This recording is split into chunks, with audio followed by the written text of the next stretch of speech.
那么继续来看我们下一个主题，这个当中来看是特别是在中美之间当中的继续的角力。那么现在大家都在关注美国持续频繁的有各式各样非常重要的官员拜访美国，下一个就是8月份预计要去的美国商务部长雷蒙多哦。那么在这个时间点上，是不是有可能会有调整？知情人士说可能会有调整哦。虽然定在8月21号，当然这次雷蒙多去的当中有很多的目的跟目标，其中有包括希望在跟美中商务部能够成立工作小组，讨论一些尖端科技运用在中国军事领域的出口管制措施。事实上，这个时间点上，美国方面现在已经传出了这几天的股票大幅的下跌，就美国针对于 AI 晶片的禁令，其实在8月份就要正式实施了。所以是不是跟这个有直接相关的关系呢？但无论如何，我们可以来看到，因为现在中国大陆的外交部长又换上了王毅啊，那么大家也关切中美之间的有关于外交的沟通有没有影响？美国国务院已经表示说，外交部长换人，但是邀请依然还是有效的啊，所以看起来还是会维持中美外交沟通的稳定。当然，在这个时间点上，除了我刚刚提到的这个 AI 晶片的禁令之外，那么现在也包括了可以说一月一禁哈，不只是包括加跟者啊，现在包括9月起。中国方面也有动作，要禁无人机出口，主要是大疆的无人机啊。我们可以看到5月、7月，5月是晶片嘛，哈，7月的部分就是已经宣布这个加跟者在8月要开始了。那么另外7月31号的话，无人机是最新的，是临时的出口管制，而且是中国方面的。要知道现在无人机的部分，中国大陆全世界包括美国的需求也很多，因为工业制造业的需求也都有啊，所以这个部分是不是会影响到公共安全机构使用最多无人机？美国方面呢，其实现在销售的第一名也是50%以上，这个市场也都是大疆。这个部分的影响不只是现在讲中美的部分的相互的竞争，有没有其他对产业的影响也值得关注。当然，前阵子针对于有关于中国大陆的电池的部分也有管制，那么现在已经有传出说，中国大陆的电池企业有可能会绕道投资韩国的电池厂，来获得美国的在 IRA 补助，蛮厉害的哦，蛮聪明。所以这个商业市场都是绕来绕去，你这政治好像真的没有办法做什么事儿啊。所以现在包括可以说是有中韩企今年宣布呢，有包括大家一起合资的计划，那么大的金额1300多亿的规模哈，包括韩国的 LG、三星、SK、ON 的部分的电动车电池的制造商，大概有可能都会一起来合作，因为供应特斯拉、福特、美国这些电动车市场现在很需求。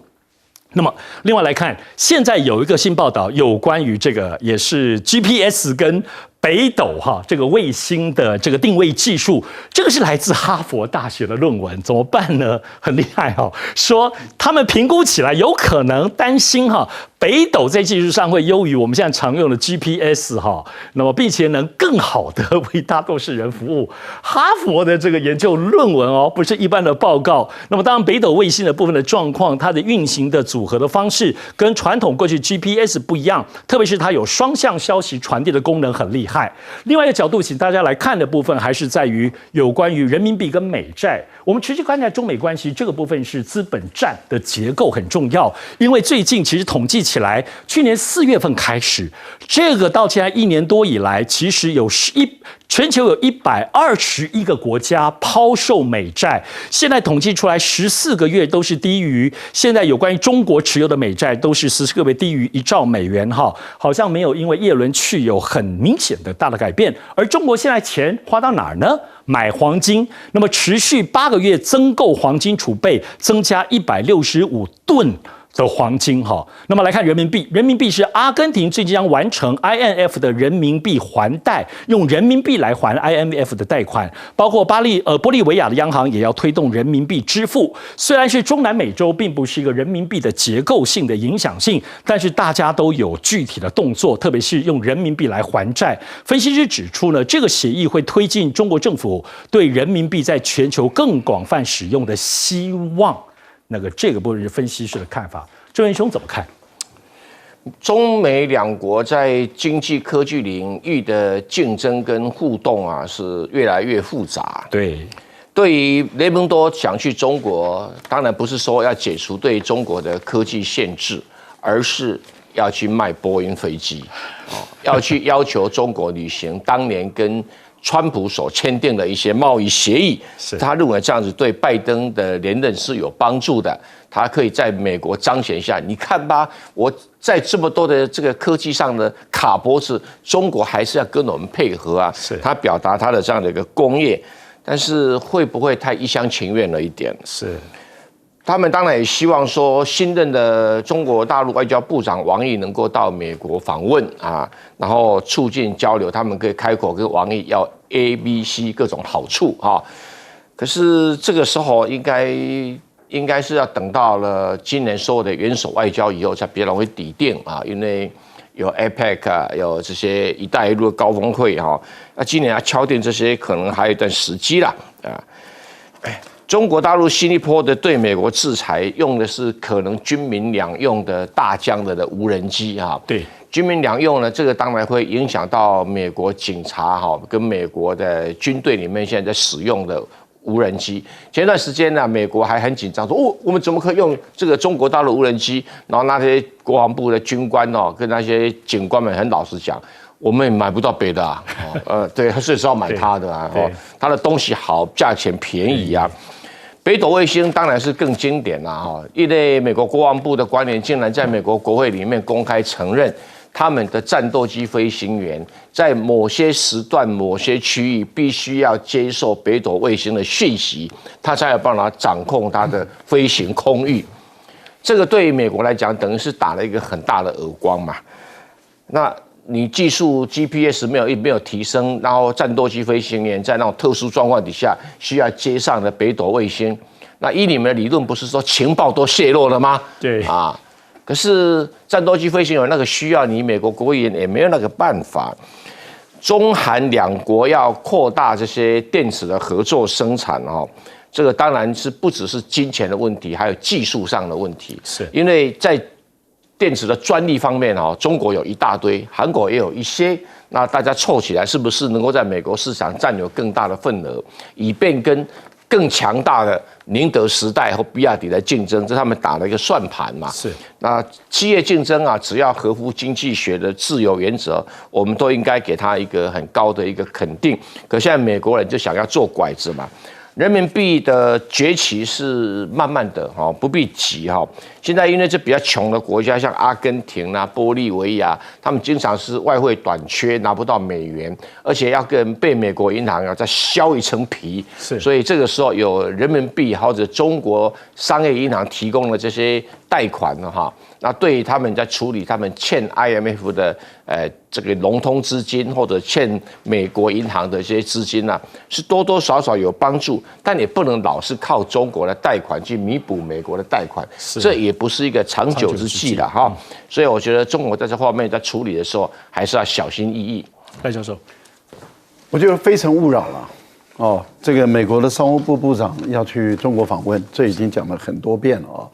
但是如果去访问，只是说要求中国履行当初在2018年跟中国所签的这个贸易的采购协定，但是自己本身却不愿意解除从2018年之后所对于中国所设定的这些各种限制，包括增加关税，包括科技限制，那这个是没有意义的事情，因为中国大陆绝对不可能让步嘛。没错，中国大陆它的底线很明白，就是你要我履行2018年所签的这个中美的这个采购协定，那你就必须要回到2018年。2018年，对。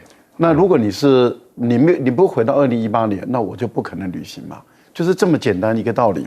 那所以我个人是认为，人们都如果没有打算要回到2018年的话，去也没有意义了。哦，因为去只是大家最后谈一谈，谈完以后又送走嘛。而且接待的规格也都不会高。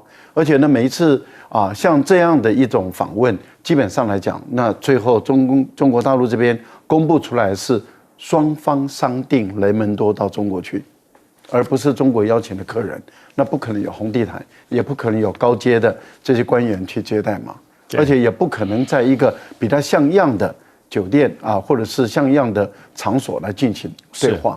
那一般来讲，像你看上次就在北京饭店而已。对，你就可以知道这个规格都不会是很高的。没错，我想真的是非诚勿扰了，这个美国自己要想清楚。我觉得大疆的问题是这样子哈，因为无人机当初美国一直在抹黑指控，对，而中国掌控的这个智慧财产权占70%，美国你无可取代，对，世界各国无可取代。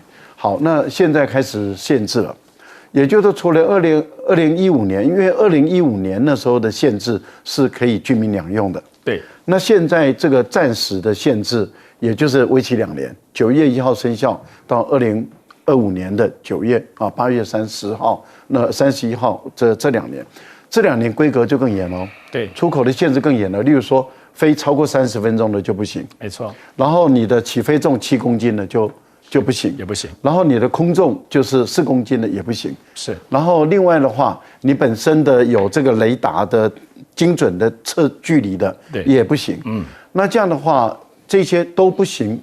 其实所谓的不行，也就是说要经过审批了。是了，那也就是说有些国家可以，有些国家不行。但是呢，在这个不行中，也就是你，因为他有讲不能用作恐怖主义，不能用作什么，其实那也就是但书，就是你不能转卖了。对，就是假设我今天卖给你巴基斯坦，假设是这样，那你巴基斯坦想把它卖给美国，那就不行了。对，因为我已经有跟你签了条款。那在这样的情形下，你各位想想。美国本身有多少的像 Amazon， 它透过无人机做载货，然后你想想看，美国有边界有多少巡逻，是都是透过大疆，是啊，所以美国你自己限不用，我帮你限，直接而且限不只是军民两用，对，其实很民用的也都限。我觉得这个美国目前面临的问题是很大的。我看过大疆的这个专利，他们这个无人机的专利的清单是真的很难超越了。大中兄，对，我觉得现在重点是就是刚才有提到说我们从5月份算起，对，好，5月份上旬这个苏利文跟网易在这个维也纳会晤到现在3个月，3个月了。那3个月里面可以看到看起来是非常的频密不管在第三地或是美国官员到中国大陆，中国大陆到美国到美国的本土开会。那是3个月到现在我觉得它基本上是在缓慢的一个铺陈，和缓的确没错，但是美中关系在可见的未来，我会觉得像是一个温开水，它不会很热了，不会像过去曾经有水乳交融或是如胶似漆的，但也不至于，但是它也不可能就是走到一个像前一阵子非常的冰封、冰冻，好像大家基本上老死不相往来，大概也不会。这就是美中关系目前的写照。是。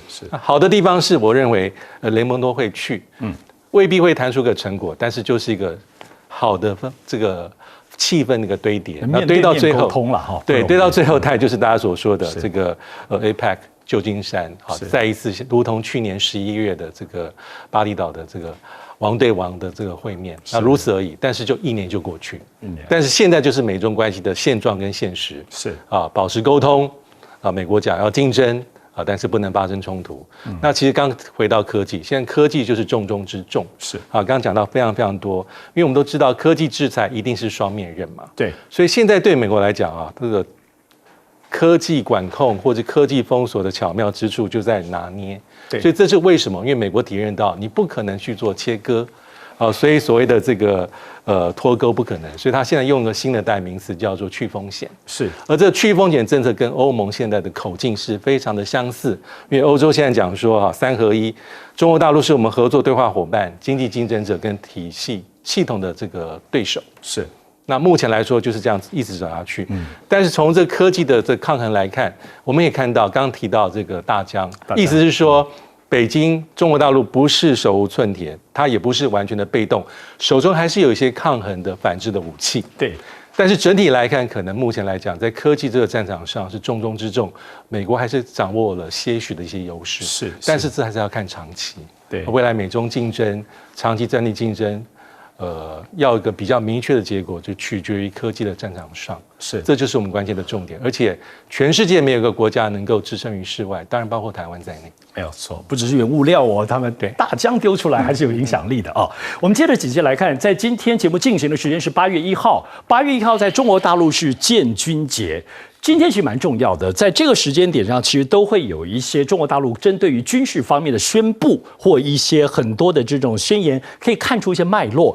这次李尚福，那么国防部长李尚福他特别提到，那么除了要这个加强世界一流军队的这种话，有可以看到这个蛮重要的。他说要实践习近平提出的全球安全倡议，持续深化国际军事交流合作。这个话比较是特殊的，以前没有常见。但在此同时，前一天我们看到习近平呢，没有谈这个国际，他谈竟然是反腐。部队的反腐是不是剑指最近整顿的这个火箭军呢？他特别提到，习近平提到是上率下反腐，推进军事斗争准备，用的话很重哦。他特别提到说，要不断的纵深推进反腐，扭住高层党委，把党委班子这任建设搞过硬。这个是很重的话，是不是又有一波在部队或各地方的反腐？那么这个地方要进行了。来看到中国大陆的人士、部队的军队的人士都很受注意，包括最近习近平升了2位上将，那么这2位上将出身海空军，但是呢，他们接的却是司令员跟政委的角色，感觉起来其实不是第一线在部队里面，他们还有更多的是包括整个军委体系的一个决策思路在这里面。但是呢，2个人。重要的是跟火箭军都没有职务重叠的关联。我们只知道火箭军最近我们节目里头也都在谈哈，因为主要还是最近习近平在视察西部战区的时候，竟然包括持续的敦促军队的反腐，这个时机很微妙。当然，也就是因为最近火箭军各方面外界那么流泄出来的消息，包括现役的跟退役的军官，包括李玉超、刘光斌这些在火箭部队里面很关键的人士，他们现在都被拘留、被调查吗？还是有更广泛的调查在进行呢？这么大批的10多位的在火箭体系里面的这个部分的，包括将领跟重要的军官，那么这个部分是怎么样的整顿思路呢？很值得持续关切。当然，解放军的经历，我们来看其他的部分，包括。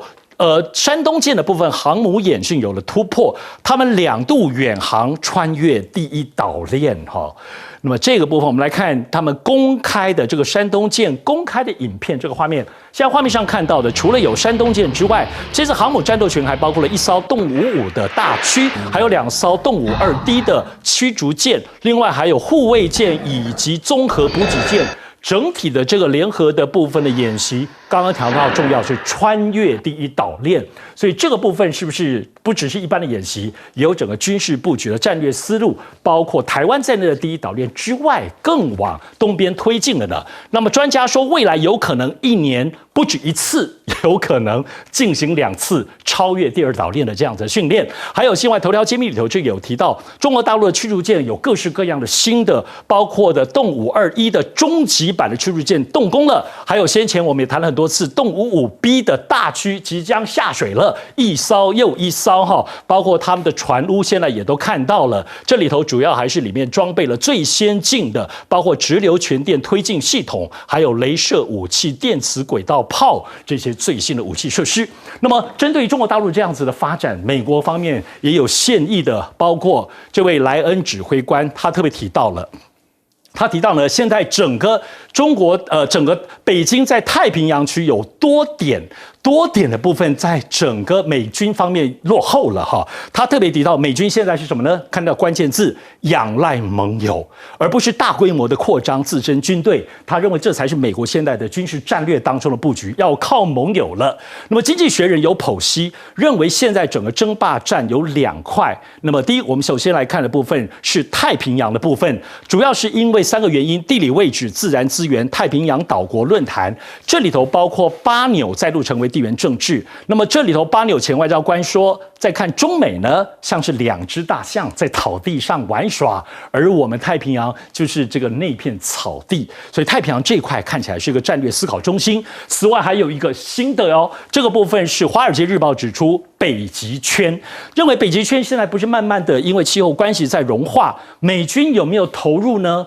北极不是第一、第2岛链哦，从北极逼近美国是更近的，而现在美国只有1艘破冰船，对比中国大陆甚至俄罗斯就有36艘之多。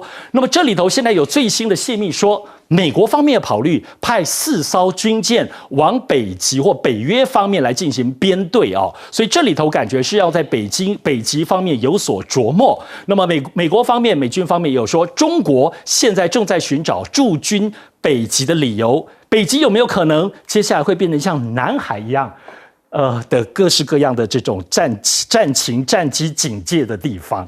赖教授。当然有可能，因为这个要涉及到你的破冰的技术跟能力，跟破冰船的设备。是目前来讲，中国大陆是具备的，少数几个国家中有的这样的一个设备。第二个，你要有一个支撑点。对，那支撑点目前来讲，俄罗斯跟中国大陆的关系非常的紧密，所以俄罗斯也很欢迎中国大陆跟他一起去这个经营这个北极这个航道。所以目前来看的话，我觉得中国大陆在北极这个地方的活跃会越来越大，而且这个对美国来讲，或者对于周边的国家，包括加拿大等，他们的压力会越来越大。我觉得很多人在分析习近平的时候，我觉得这10几年来都一直犯的一个错误。习近平本身对于贪赌就是零容忍，他从在福建执政一直到浙江，其实他的有个非常鲜明的一个特色，但是低调，但是很鲜明，就是他对于贪赌人是绝对没有不容忍的。是，所以他执政的过去中到现在都是如此。刚开始他开始在清洗大规模的清洗这些贪污腐败的时候，很多人说他为了要整肃异己。对。可是你想想看，这是第3任了。对呀。他对于用的人里面，只要涉及贪渎，马上把关，马上就法办。对。从来不加以辞色，而且从来不会姑息养奸，不手软。尤其是军队军队如果涉及贪渎这个军队绝对不能打仗。是。因为你想想看，这个贪官污吏的军官，他满脑子想的一定是我怎么保命，因为我那么多的钱，我怎么去享受是，所以他绝对不会卖命演出他不会为国家牺牲自己。所以我觉得在这个部分里面，我们看到这一次的这个火箭军，你看司令换了，政委换了，而且这一次的布达是专门为这2个人。然后军委会的所有的成员几乎都到了，那就是为这2位人士来布达。过去有时候布达都是好几位，可是这次专门为。我个人是认为说他们本身的态度很明白，那也就是火箭军的几个负责人都已经下来了。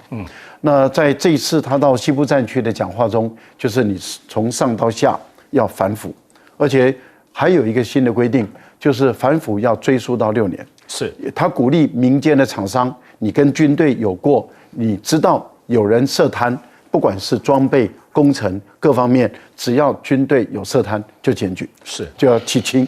我觉得他们在这一波的打击军队的腐败这个部分，中国大陆这个家丑不怕外扬。对，你看中国大陆对于这种贪腐的家丑，从来不怕外扬。对，坦白说，我也很期待台湾在贪腐这个部分也是要家丑不怕外扬。但问题就到目前为止，大家都知道贪腐的情况很严重，结果却没有抓几个人，这个实在是令我们匪夷所思啊！绿营的加把劲，加把油，你已经执政了快8年了，抓几个大老虎吧！到目前为止，大家都听到贪腐，但是怎么一个都抓不到呢？民进党不要护短，贪腐的绝对不要手软啊！手软成这个样子，实在是不太像话。干脆选民就让你下架吧。如果你再不抓的话，当然我们1分钟的时间进广告前，这里头现在看起来，这个山东舰现在有分析说，未来可能会有2次，1年就不可能像1次，而且看起来现在突破第一岛链已经变成一个常态。这一定是常态了，因为山东舰它为什么讲到说前期的演练、前期作战能力，就代表说日夜间的作战能力都具备了。也就是你日间的起降跟夜间起降，我们都知道航母夜间起降是很危险的。对，那能够全方位的演练成功，那也就是说，这个航母不会只是能够白天作战，没错，晚上也能作战。既然是全起的，日夜都能作战，穿越这个岛链已经成为一个常态。是，请您稍微休息片刻，再回到新闻大白话。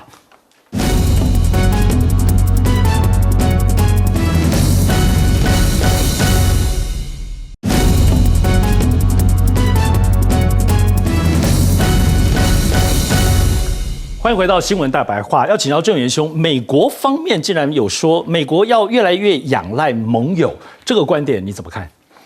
这位美国陆军的步兵师指挥官未免会坦白过了头哈。他说，北京在太平洋区域啊有非常明显的优势，应该讲西太平洋了啊。这个东太平洋大概北京也不好意思那么张扬啊。然后美国呢不是要扩大自己的军队，那要怎么样？仰赖盟友。可是我想来想去，他有什么盟友可以让他靠？澳大利亚吗？加拿大吗？还是纽西兰？好吧，就靠日本好不好？韩国还是要靠菲律宾，还是靠印度？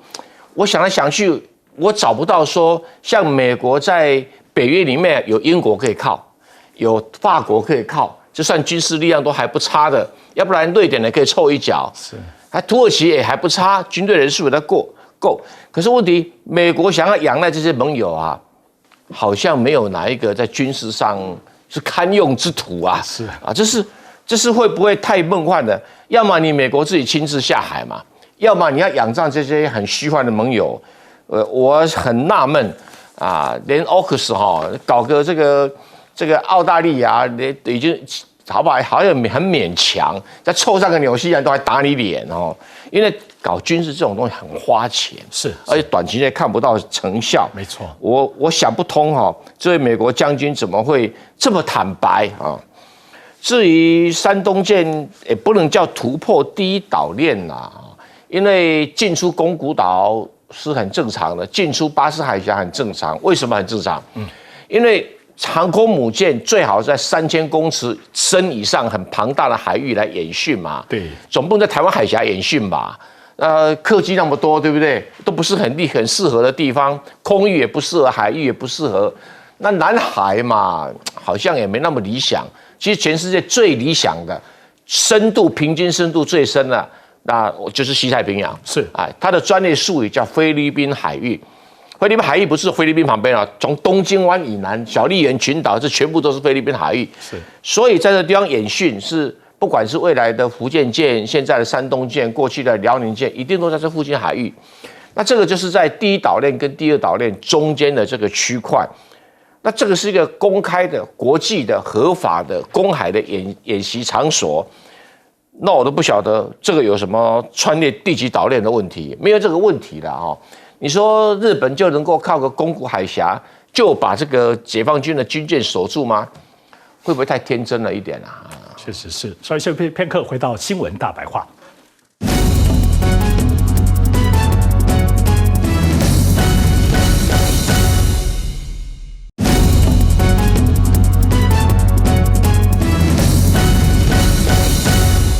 欢迎回到新闻大白话，请到大众兄，人家太平洋国家看中美是2只大象，这的确是因为我想说巴纽跟去年我们常提的所罗门，基本上是美中在南太平洋角力的缩影。对，那美中在南太平洋角力的缩影，就是美中目前2大强权长期战略竞争最好的写照。那怎么说呢？我们回顾一下去年9月份的时候，拜登邀请10几位南太平洋岛国的领袖到华府召开峰会。非常罕见，为什么会有这样的动作？原因是回顾一下，在去年4月份的时候，当时的北京跟所罗门传出消息说要订定双边的安全协议，然后还有一个是去年5月份到6月份的时候，当时的中国大陆外长王毅，还有这个迅雷不及掩耳的在南太平洋10天8国的行程。最后，即便是没有签署所谓的全面协议，但这些动作已经引起包括美国、澳洲的一个高度的警觉，对，或是说一些政策上的震撼，所以才会有今年5月份的时候，我们应该有印象，当时也是要在巴纽召开印太岛屿合作论坛，本来拜登要亲自参加后来因为国内的议程他没有去，布林肯去。那布林肯去，当然也没有空手去。对，2国也签订所谓的安全合作协议，这些都是写照。那目前来看，以美国来说，我觉得有点在做亡羊补牢。那他当然希望他来得及，因为中国大陆在过去一段时间里面，他做了很多，包括基础建设等等等等。对，但美国在过去10年，他的投资，美国官方讲15亿美金援助。未来又加码8亿美金，就是在这1-2年当中。那还有一个地方我觉得很有趣，就是以双方在这南太平洋地区所拥有。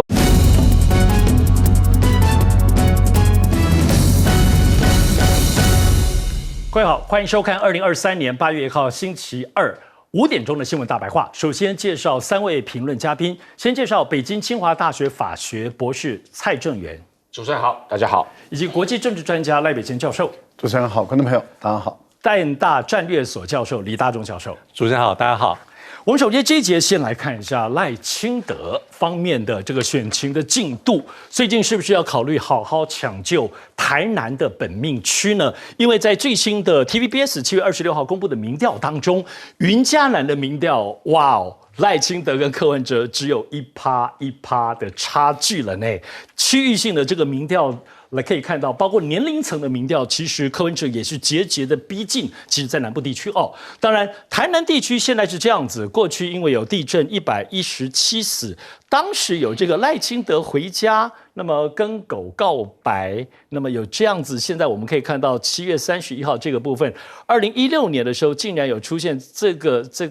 卡通吗？动画吗？或者是这个分级的这个，哇，来看一下，这个赖清德，还有这只可爱的黑狗 Lucky 哈，然后呢，是这样子，在门口迎接，真情告白 ，Lucky 有你真好 ，Lucky 看见电视上正在看灾的赖清德对主人思念太深，舔电视哈，舔电视上的赖清德，那么还有赖清德的漫画版，我们来看一下这个整个的动画是怎么做的。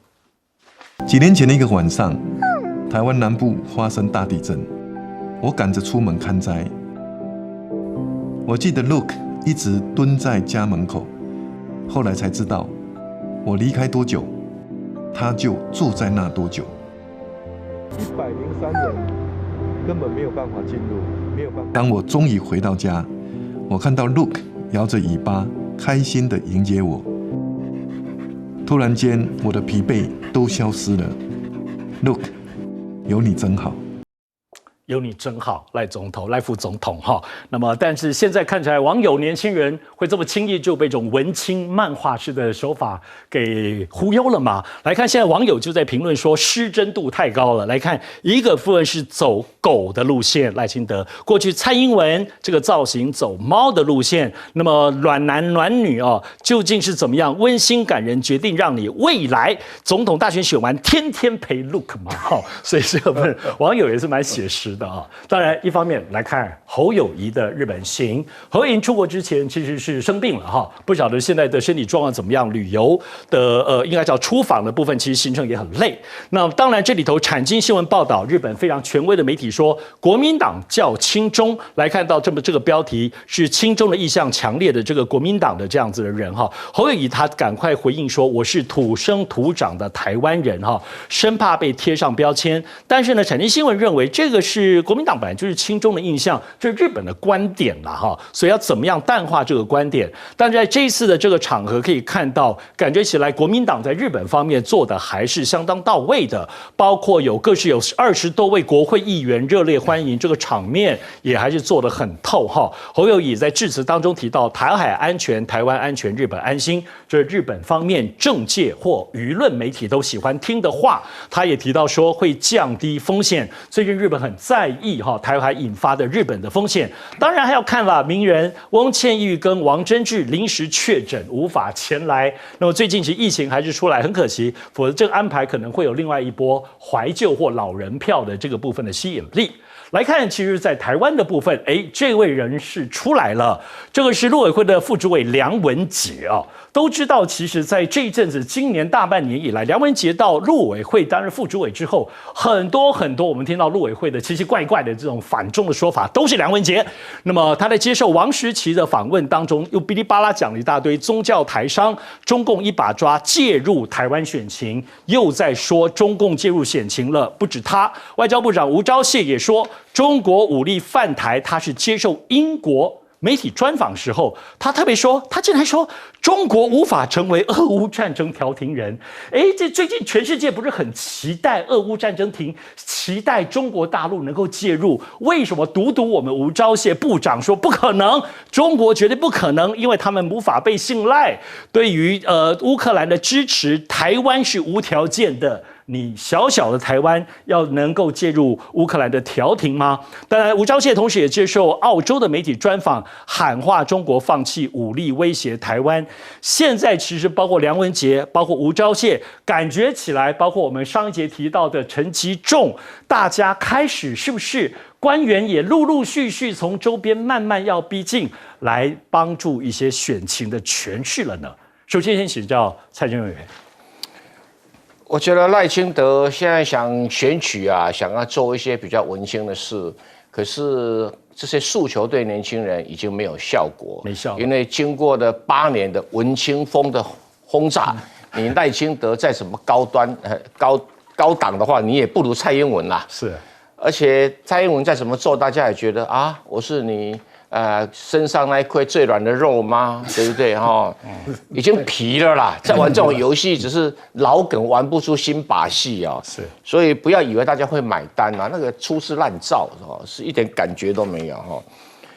侯友宜到日本去访问，产经新闻是日本极右派的一个媒体哈，所以当然需要讲你反中啦、亲中啦等这个议题哈。侯友宜讲的是意思也不能说错啊，他的口才大概只到这里而已哈。我是土生土长的台湾人哦，不过侯友宜他们家来台湾比我们家至少少了200年哦，所以我比他更土哈。对，我以最好的标准答案哦，不要这个时候刻意强调让日本安心。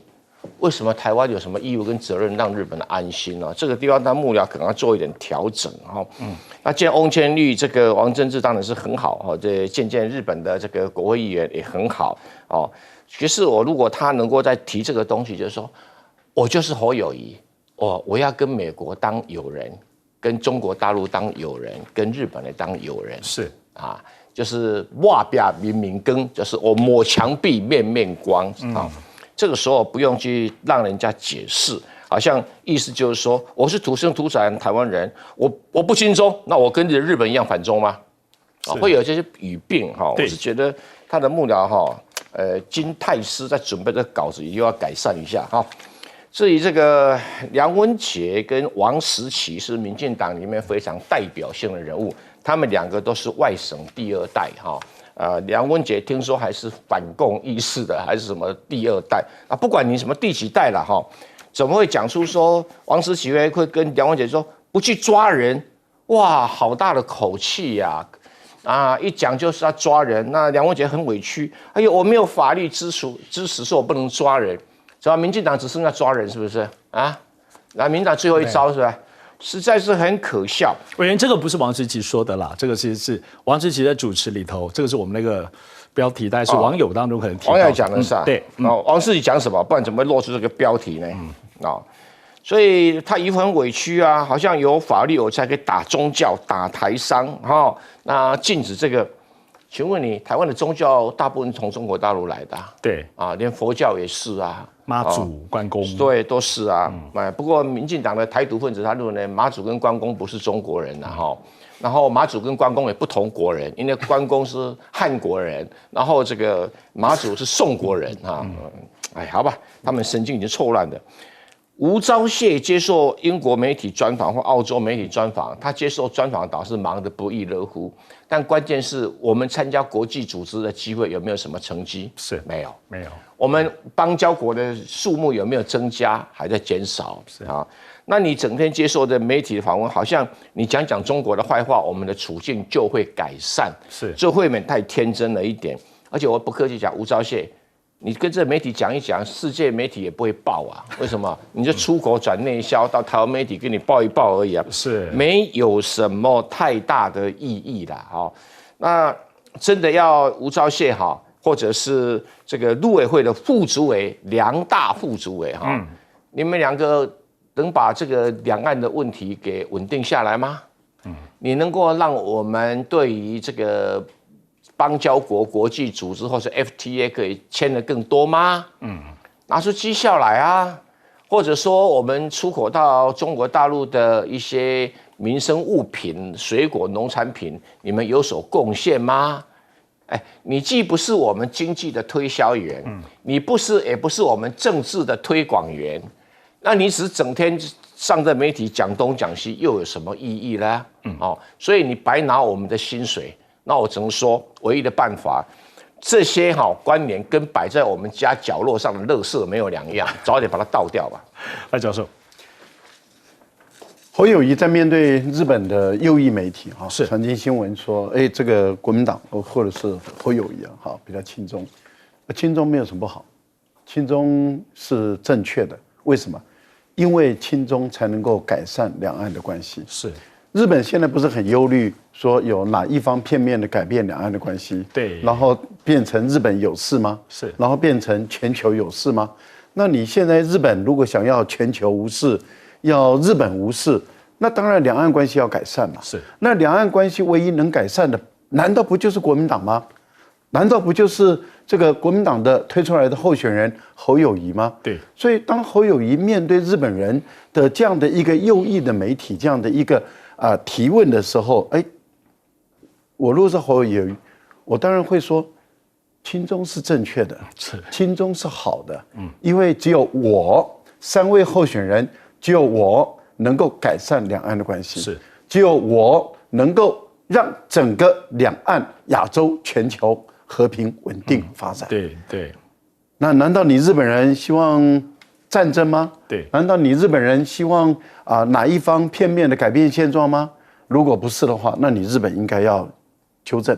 对，而且呢，我们国民党不只是两岸关系好，我们国民党也亲美是我们跟美国的关系也很好那我们既然跟美国的关系很好，而且我们国民党的这么多的领导人，历届的领导人都跟美国有很深厚的关系是从老蒋先生到小蒋，然后一直到现在，哪一届的领导人不是跟美国有很深厚的关系？没错，朱立伦都还留美的嘞，是啊，都有很深厚的关系，所以我们跟美国的关系好，跟大陆的关系也很好，这个是有利于整个区域稳定嘛。哎呀，侯友宜你。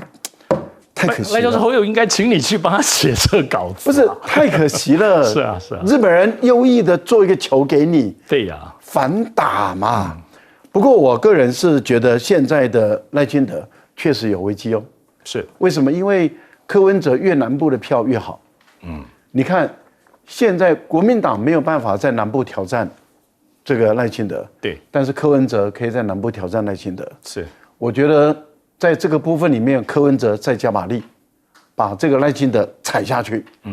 我觉得这个是你要努力的地方。是。那我觉得侯友宜要把中部的地方守住。是。然后北部地方本来就是你的本命区嘛。是。你看台北市市长是国民党执政，新北市市长就是你执政，桃园市市长更是国民党执政。对。我们从台北一直到台中，全部都是国民党执政，把本命区守住。然后让柯文哲去铲除你的障碍，这不是很好吗？是这个策略太好了。那另外赖清德又要模仿这个蔡英文搞这个温情路线，对，哎呀，我觉得毫无创意啊。是赖清德，你如果只有这个水平，你还真的不要出来选。为什么呢？因为你当初出来选的时候是人设的造神运动，人设对造神。到处喷到有人倒在地上，搭高铁都可以喷到奇怪的事，一直巧遇，都永远是巧遇，而且只有那一个身段。现在又开始跟我们的毛小孩要有身段了，是，你就演给大家看吧，把你家的那只狗演出来，在门口，我们做自媒体的，我们去帮你实拍，然后你就离开家去上班，我们就守在那个地方拍你的毛小孩有没有站在门口等你回家。对，等到你回家，如果有，那你没有失真，你没有造假。对，如果那只毛小孩没有坐在门口就走了，去尿尿啦、吃饭啦、玩乐啦，那你就失真了。你就因为你说的是你自己说的，他就坐在门口等，都没动，对，完全没动。也没去上大号，没去上小号，也没吃东西，就在门口等，痴的等，等的没天没月，等的你回家。是，那你怎么知道他一直坐在那边等？所以你有监视器，把他监视器拿出来给大家看。还有一个，你说他去舔电视上的你，是你看到了还是谁看到了？如果都不是的话，那请问是谁看到他在舔电视上的你。是，哎呦，不要再玩这种失真的游戏了，要诚诚实实、正正派派的选举。是。大中兄，我想特别从这个地方侯友宜这边，请你切进来，因为这个部分有那么多的这个规模，这个国民党还是有很大的动员。其实真的可以趁这个机会，在日本忧虑这个他们自己东海关系当中，讲一个厉害漂亮的话，感觉起来还是打了安全牌，对吧？不过我自己的看法是啊，侯友宜这次访日还是有它的重要性了。是当然很重要，而且他之前是访问新加坡，对，那现在是日本，那接下来应该就是外界所这个报道的，应该会去美国9月。那基本上这几个国家对我们来说都有重大的意义啊，对不对？那日本这一次，我觉得到目前为止，我觉得表现还不错，还不错啊。当然有这些所谓的风波，包括日本媒体的一些评论，但是基本上，我觉得侯友宜把他的立场讲得非常清楚，他希望做的是两岸的稳定者嘛。对，那其实他当然也是亲美，是，那也是在乎两岸的和平稳定。那同时呢，希望两岸之间好好的沟通，降低风险，但是也不是很天真，他是认为说，要加强台湾的一些国防实力。你觉得他有达到的这个表述的目的了？我觉得，因为他的行程还没结束，我觉得基本上他今天这样的讲话，我觉得基本上以我的观点来说，我觉得他达到他的一个目标，基本上跟选民讲清楚他的一个立场。是。那其实我刚刚想讲是右上角，对，好，我觉得最有趣的地方是，你身为主管两岸事务的政务官，你去评论候选人哦，因为标卡上没有，对，他其实评论台湾主要候选人的两岸政策，没有错。我觉得基本上是逾越分际，有失分寸。这样的状况很难想象。过去国民党执政时候，即便快到选举，你的政务官是可以解释你的政策，对，必要时候捍卫你政策，但是你不应该去出来指指点点，说哪个候选人的两岸政策好，大陆政策好，哪个是过度的。成轻敌啦，或者如何。他也觉得他自己是过去上电视的名嘴，可是他现在的身份是陆委会的副主委啊。我觉得这样的做法其实有很大的一个改善空间。那可是这几天看到，好像除了我之外，我不知道大家有没有觉得这样很奇怪，还是觉得习以为常？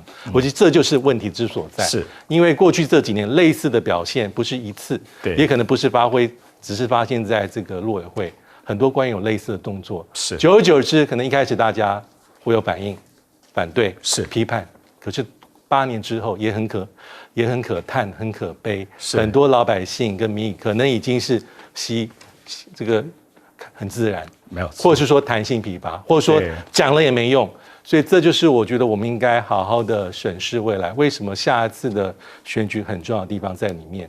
你讲了半天，蔡总统在去年11月份说，两岸应该寻求个维持台海稳定和平的方法，包括他自己，包括陆委会主委讲过好多次。对，解封之后，健康有序的交流，可是说一套做一套啊。对，马总统带人去，年轻学者去，好像视为是一个好了不起的大事。对，大陆的这个学生、年轻人到台湾来，又设了各式各样的一些阻挠或是一些借口。那现在包括，我觉得这是图穷匕乃见，这是官员真正心里面看法。还有一个最后我要讲的是哈，我觉得最近几年有一个地方是把一个好的名词跟观念弄坏了，包括假新闻跟认知作战。对，它是有学术背景的，是，但是讲到现在，已经大家对这已经没有公信力，而且会忽略，其实所谓的认知作战，还有一种叫做本土型的认知作战，是，而且它的来源不见得是一般的网民，对，或是有意要做这坏事的人。也可能来自于公部门哦，政府机关没有，但是大家会不会忽略这个事情？是，也谢谢大众的提醒哦。